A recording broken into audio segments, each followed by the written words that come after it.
Europe के दो देश टर्की और ग्रीस में आज भूकंप से भारी तबाही हुई है। सबसे पहले आपको हम टर्की के इज़मिर शहर की कुछ तस्वीरें दिखा रहे हैं। टर्की के इज़मिर शहर में 20 से ज्यादा ऊंची इमारतें भूकंप के झटके झेल नहीं पाई और ढह गई। अब तक 4 लोगों के मारे जाने की पुष्टि हुई है, लेकिन जिस तरह से भूकंप के बाद बिल्डिंग के मलबे को आप देख रहे हैं, उससे इस बात की आशंका है कि मरने वालों की संख्या इससे कई गुना ज्यादा हो सकती है, क्योंकि बड़ी संख्या में लोग इन बिल्डिंग्स के मलबे के अंदर दबे हुए हैं।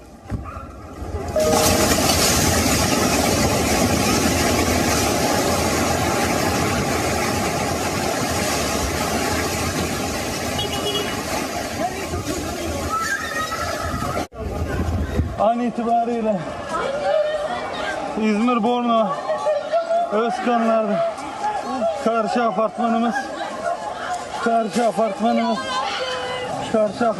yıkıldı.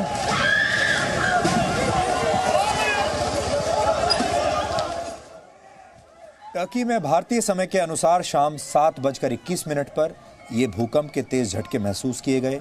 भूकंप की तीव्रता रिक्टर स्केल पर 7 की थी।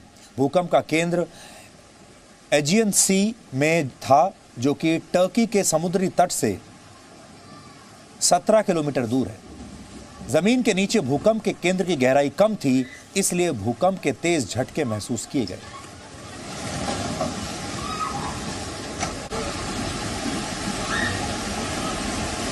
भूकंप के बाद एजियन सी में सुनामी की चेतावनी जारी कर दी गई है, और इसका मतलब यह है कि भूकंप के बाद टर्की और ग्रीस पर एक और बड़ा खतरा अब मंडरा रहा है, और वो है सुनामी का खतरा।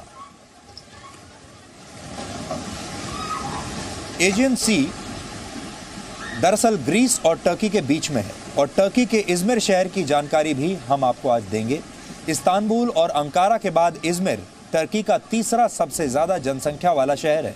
वर्ष 2019 में इस शहर की जनसंख्या करीब 30 लाख थी। यानी आज इतने लगभग 30 लाख से ज्यादा लोगों पर भूकंप का खतरा मंडरा रहा था। कई ऐसी भी तस्वीरें आई हैं जिसमें इस शहर के अंदर पानी दिखाई दे रहा है।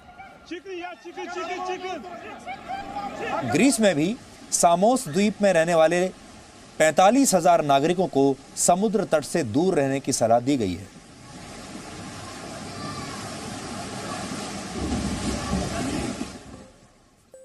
ये जो साल है 2020 का, ये असल में पूरी दुनिया के लिए बहुत सारी चुनौतियां लेकर आया।